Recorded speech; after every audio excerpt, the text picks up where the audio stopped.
Bonjour et bienvenue pour cette réflexion sur la condamnation. Ah, c'est du lourd. Eh bien, nous allons prendre une parole dans Jean, l'évangile de Jean, et c'est au chapitre 8, verset 7. Et Seigneur Jésus qui répond ceci, comme il continue à l'interroger, il se releva et leur dit que celui d'entre vous qui est sans péché jette la première pierre contre elle, parce qu'il s'agissait de la femme qui était adultère. Alléluia. Ouais. Donc ça veut dire quoi? Ça veut dire que les gens condamnaient déjà cette femme parce qu'elle avait pratiqué l'adultère ou fait l'adultère. Mais le Seigneur n'a pas condamné cette femme-là. Elle lui a dit, va et ne pêche plus.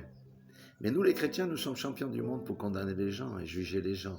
Imaginez-vous maintenant, je parle à quelqu'un ici, qui s'assied à une terrasse à l'entrée d'un supermarché où il peut boire un verre tranquille et il observe pendant 1 ou 2 heures les gens qui passent.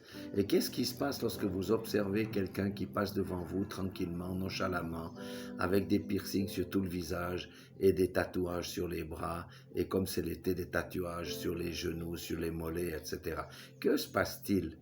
99,9% des gens jugent automatiquement la personne parce qu'elle a des piercings, parce qu'elle a des tatouages, parce que nous savons que ça c'est mal et que c'est ouvrir des portes aux démons et on le condamne dans notre cœur. N'est-ce pas la vérité? C'est un mauvais comportement. Le Seigneur ne nous demande pas de juger ni de condamner. Ça, c'est l'apanage de Dieu. Mais il nous demande plutôt de prier pour ces gens-là, d'avoir de la compassion. Et si nous avons des contacts, de leur prêcher l'évangile, de leur prêcher le salut en Jésus-Christ, et c'est leur choix d'accepter ou de refuser.